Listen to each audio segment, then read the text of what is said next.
میری تکمیل تم سے ہے۔ حصہ نمبر 2 ملاحظہ کیجیے۔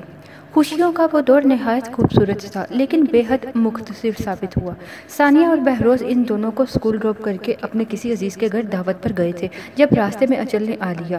ہیوی ٹرالر کے ساتھ تصادم کے نتیجے میں دونوں موقع ہی پر جاں بحق ہو گئے۔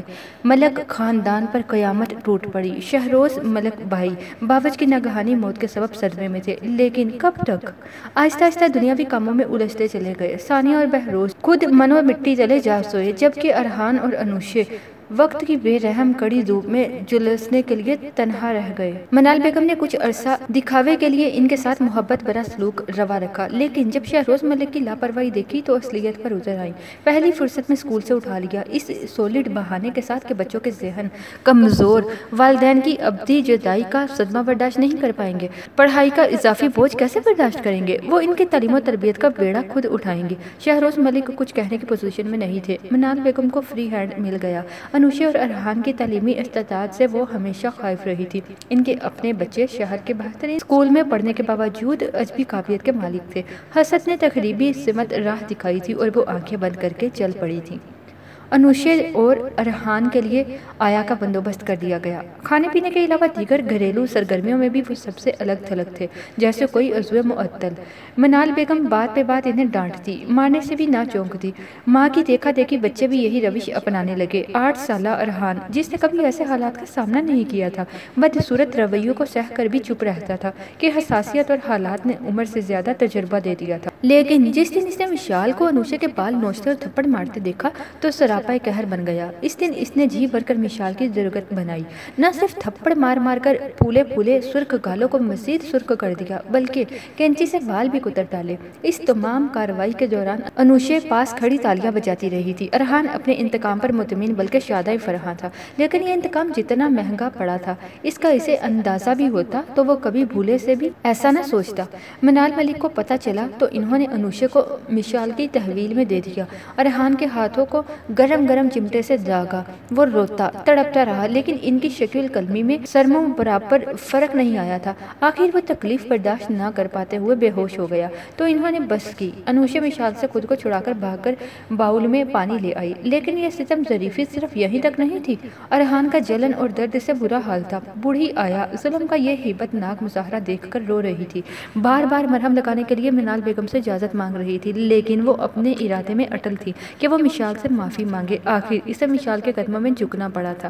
منت سماجت علیحدہ داستان تھی۔ اس دن کے بعد سے ہاتھ تو دور آنکھیں تک نہ اٹھی۔ بھولے بھٹکے کوئی باغی خیال سر اٹھاتا تو وہ ایک نظر اپنے ہاتھوں کے چھالوں کو دیکھ لیتا، لیکن بغاوت کے جراثیم بہت طاقتور ہوتے ہیں، جیسے آگ بجھنے کے بعد بھی کوئی چنگاری دبی رہ جاتی ہے۔ ارحان، انوشے نے نائٹ بلب کی ملگجی روشنی میں سنگل بیڈ پر محو استراحت دھندلے سے نظر آتے ارحان کو پکارا۔ دونوں کا کمرہ مشترکہ تھا، بستر علیحدہ تھے۔ آیا سو رہی تھی؟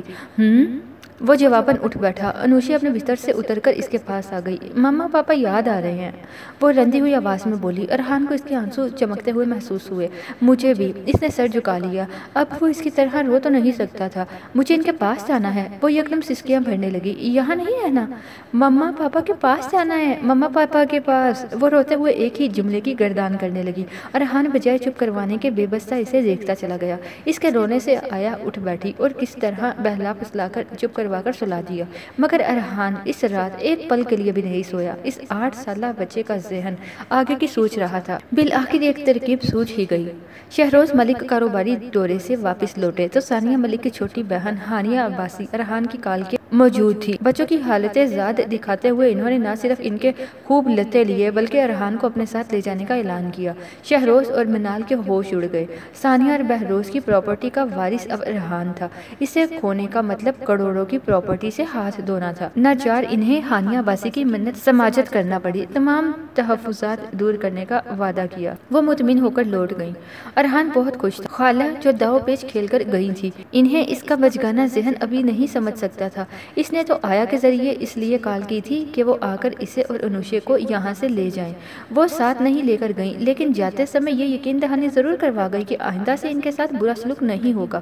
شہروز ملک کے سمجھانے کا اثر تھا یا کچھ اور، بہرحال منال بیگم نے اپنا رویہ تھوڑا بدل لیا۔ دونوں کا ایک تیسرے درجے کے سرکاری اسکول میں داخلہ کروا دیا گیا۔ وہ اسی میں خوش تھے۔ شہروز ملک کا رویہ انوشا سے بدلنے لگا۔ وہ ان کے سب بچوں سے شکل و صورت میں کم تر تھی، لیکن ان کا خون تھی۔ وہ اسے اپنے ساتھ بٹھاتے، اپنے ہاتھوں سے کھانا کھلاتے۔ مشال، لائبہ، اماد، اسفر کے لیے جو بھی خریدتے اس میں اس کا حصہ لازمی ہوتا، سوائے ارحان کے۔ انوشا نے کبھی اسے اپنی چیزیں نہیں دکھائیں۔ باپ سے لاڈ کرتے کرتے حسرت بھری آنکھوں پر نگاہ جاتی تو چہرہ اتر جایا کرتا۔ پتہ نہیں کیوں شہروز ملک کی محبت انوشا سے جتنی بڑھ رہی تھی، ارحان سے اتنی ہی نفرت پروان چڑھ رہی تھی۔ جب کبھی وہ اسے اپنے سامنے کھڑا کر کے بے عزت کرتے تو منال بیگم کے ہونٹوں پر بڑی پرسکون اور آسودہ مسکراہٹ ہوتی۔ انوشا کو اس وقت باپ کا یہ رویہ زہر لگتا تھا۔ شہروز ملک نے اسے سرکاری اسکول سے اٹھا کر مشال، اماد کے اسکول میں داخل کروانا چاہا تھا، لیکن وہ ارحان کے بغیر نہیں مانی تھی۔ پھر 2-3 ہفتے انتظار ہی کرتی رہ گئی تھی کہ وہ بیٹی کی خوشی کی خاطر نفرت کو قربان کر دیں گے، لیکن ہر امید کا پایہ تکمیل تک پہنچنا ضروری نہیں ہوتا۔ ثانیہ اور بہروز کی خواہش ایچیسن تھا، لیکن اس خواہش کا محور و مرکز اس اکیلی کی ذات نہیں تھی۔ اس نے ایچیسن کو خوابوں کی دہلیز سے ہمیشہ کے لیے وعدہ کر دیا۔ ہانیہ باسی سے کیا گیا وعدہ کچھ ہی عرصہ چلا تھا۔ وہ ابروڈ شفٹ ہو گئی تھی اور شہروز اور منال بیگم نے دوبارہ پرانی روش اپنا لی تھی۔ 5ویں جماعت میں ارحان نے بورڈ میں پہلی پوزیشن حاصل کی تھی۔ اسے اسکالرشپ ملی تھی۔ انوشا کی اسکول میں پہلی پوزیشن تھی۔ یہ معمولی اچیومنٹ نہیں تھی۔ انوشا تو خوشی سے جھوم اٹھی، لیکن ارحان کے لبوں پر مسکراہٹ تک نہیں تھی۔ وہ چپ چاپ کمرے میں بیڈ پر لیٹا سائڈ ٹیبل پر دڑے کرسٹل ٹری کو دیکھتا رہا تھا، جو ثانیہ اور بہروز نے اس کی پہلی سالگرہ پر خریدا تھا۔ انوشا تھک ہار کر ناراض ہو گئی۔ اسکالرشپ کی بدولت پڑھائی کے اخراجات پورے ہونے لگے، پر دیگر ضروریات زندگی بھی تھی۔ صحت گزرے ماہ و سال میں آدھی رہ گئی تھی۔ اسے متوازن غذا کی ضرورت تھی۔ کپڑے وہ جو خالہ آخری بار جانے سے پہلے دے کر گئی تھی وہ بھی چھوٹے ہو رہے تھے۔ کھلونوں سے ناتا کب کا ٹوٹ چکا تھا، پر دل ایک اسپورٹس سائیکل کے لیے لچلاتا ضرور تھا، جس کا وعدہ بہروز ملک نے کیا تھا، جو اب کبھی وفا نہیں ہونا تھا۔ ایسے میں انوشا اس کے ہم قدم تھی اور اس کی مشکلات سے آگاہ تھی اور انہیں دور کرنے کے لیے ہمیشہ کوشاں رہتی تھی۔ اس کی نوٹ بکس ابھی تک ختم ہونے نہیں پائی تھی کہ نئی آ جاتی۔ جیومیٹری باکس ہمیشہ بھرا رہتا۔ منال بیگم ارحان کے اسکول سے آتے ہی غیر معمولی کاموں کے لیے ادھر ادھر دوڑاتی رہتی تھی اور یہ سلسلہ رات تک جاری و ساری رہتا تھا۔ ایسے میں اس کے ہوم ورک کا فریضہ بھی انوشا ہی سر انجام دیتی تھی۔ ارحان کو یاد نہیں تھا کہ چند ایک مرتبہ کے علاوہ اس نے اس کار خیر میں حصہ لیا ہو۔ دونوں کی لکھائی ملتی جلتی تھی، اس لیے ٹیچر کو کبھی بھی شبہ نہیں ہوا تھا۔ وہ وقت ایسا تھا کہ کبھی ارحان کا دل باغی ہونے لگتا تھا۔ منال بیگم کی حد سے زیادہ سختی اور ذلت آمیز سلوک، چچا کی نفرت، ان کے بچوں کا روب و داب اور انوشا کے احسانات، دل چاہتا سب کو چھوڑ کر کہیں نکل جائے، لیکن جاتا کہاں؟ خالہ، ماموں کا خیال ذہن میں آتا اور شدت سے نفی کرتا۔ زندگی کیا اتنی عارضہ تھی کہ وہ اسے تجربوں کی بھیٹ چڑھا دیتا؟ ذہنی کشمکش میں آخر ایک دن اپنے ٹیچر کے سامنے دل کھول گیا۔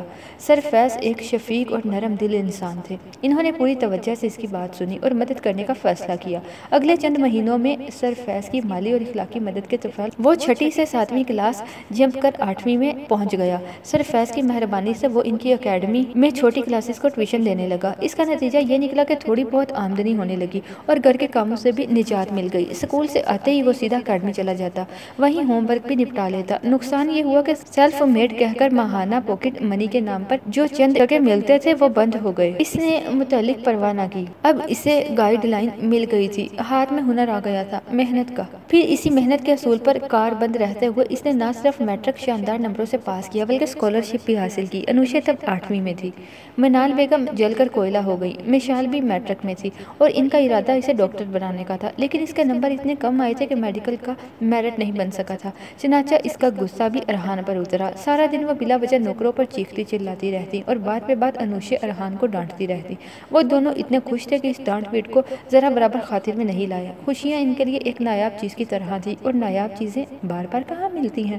کالج کے بعد یونیورسٹی کا دور شروع ہو گیا۔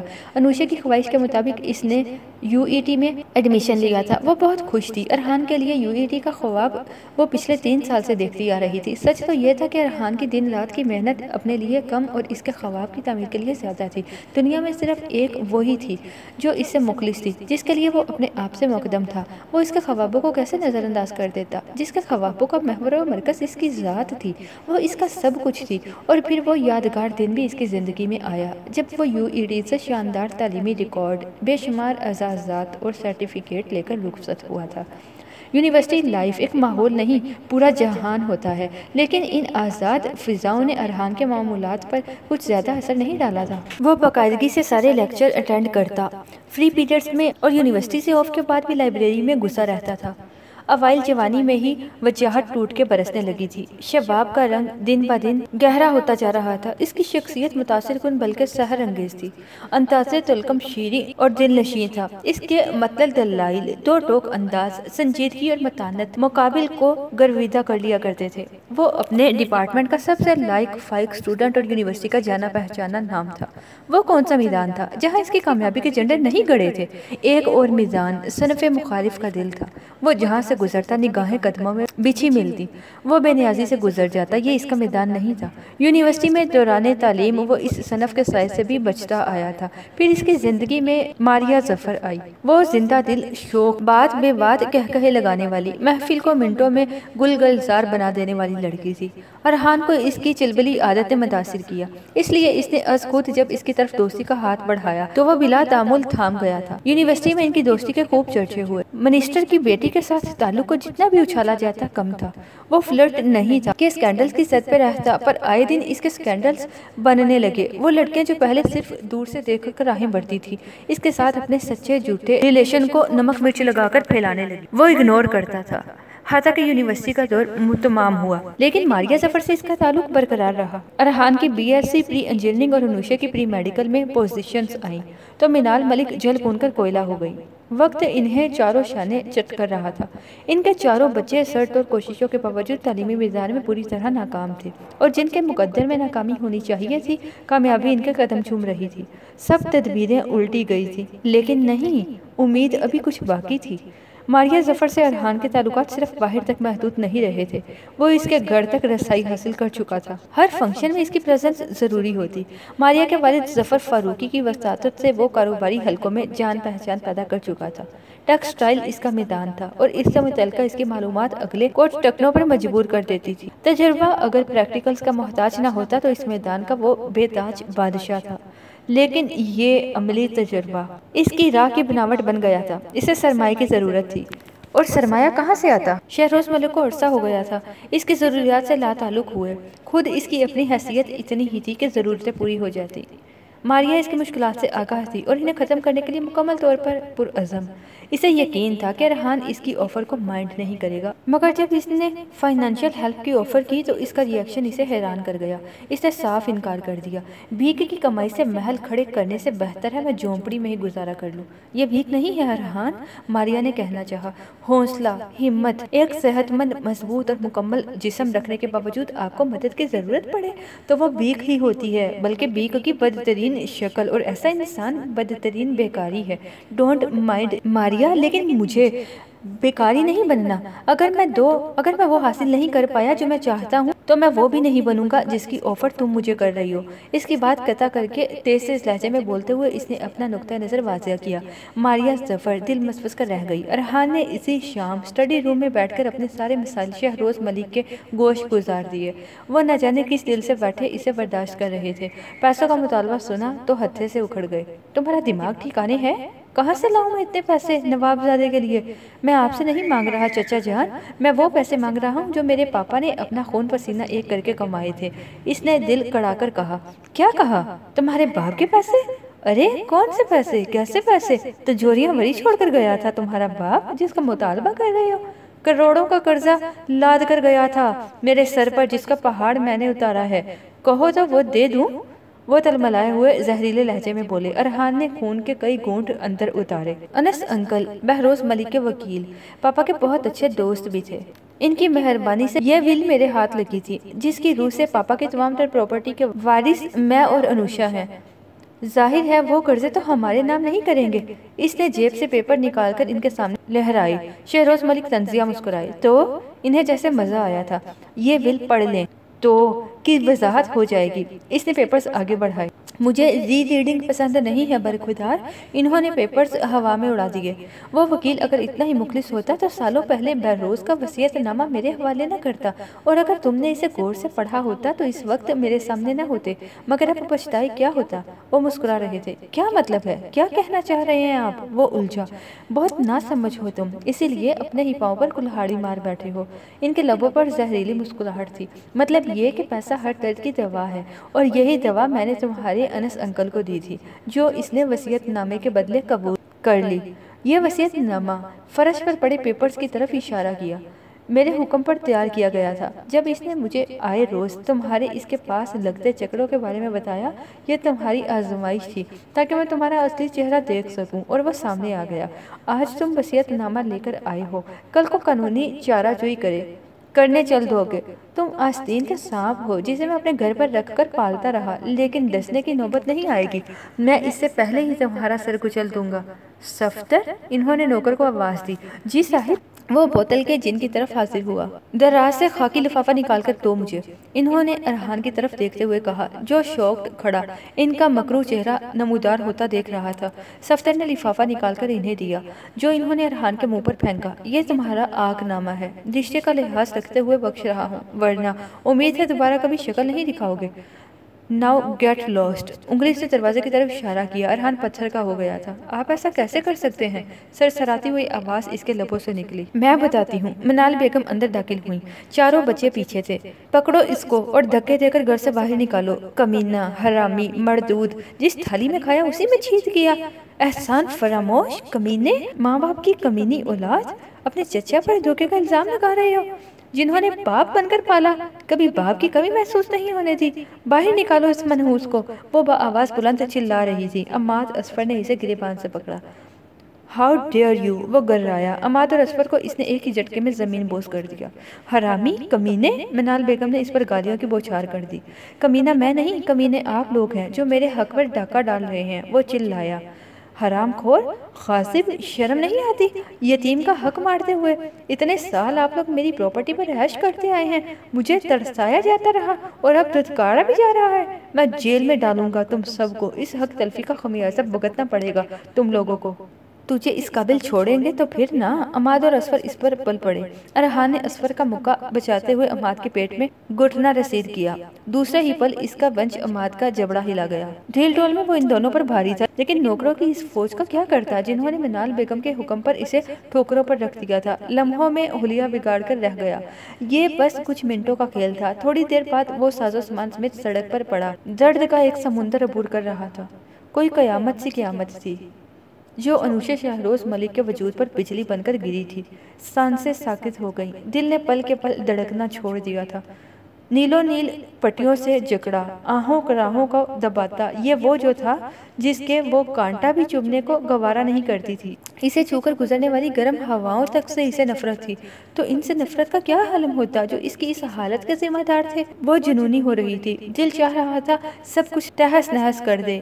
ایک جوالا مکھی تھا جو اندر ہی اندر ابل رہا تھا، جسے کہیں نہ کہیں تو نکلنا تھا۔ وہ آنسوں کی صورت میں نکلنے لگا۔ بے بسی و اشتعال آپ میں ڈھل گئے۔ نیم گنوزہ ارحان کی آنکھیں کھلی تو اسے ہچکیاں لے لے کر روتے پایا۔ وہ ایک آہ بھر کر رہ گیا، اسی لیے وہ اسے اپنا پتہ بتانے سے گریزا تھا۔ انوشے، نقاہت زدہ آواز میں اسے پکارا۔ اس نے تڑپ کر سر اٹھایا۔ ورم زدہ آنکھوں سے وہ اسے دیکھ رہا تھا۔ ارحان، اس کا نام ٹوٹ ٹوٹ کر انوشے کے لبوں پر ادا ہوا۔ مت رو انشا، مجھے تکلیف ہو رہی ہے۔ وہ دقتوں سے اٹھ کر بیٹھا اور اس کے آنسو پوچھنے لگا۔ انوشا کی ہچکیاں بے قابو ہو گئیں۔ اس کا ہاتھ آنکھوں سے لگاتے ہوئے وہ بلک بلک کر رو دی۔ ارحان نے بے بسی سے آنکھیں بند کر لی۔ دوسرے ہی پل اسے کھینچ کر خود میں بھینچ لیا۔ وہ اس کے سینے پر ڈہ سی گئی۔ اس کے آنسوؤں پر بند باندھنے کا یہ واحد طریقہ تھا جس کا حق صرف فرد واحد ہی کو تھا، لیکن آج یہ بھی کارگر نہیں تھا۔ آنسوؤں کا مرہم سب سے قیمتی ہوتا ہے جو کسی کے زخموں پر رکھا جاتا ہے۔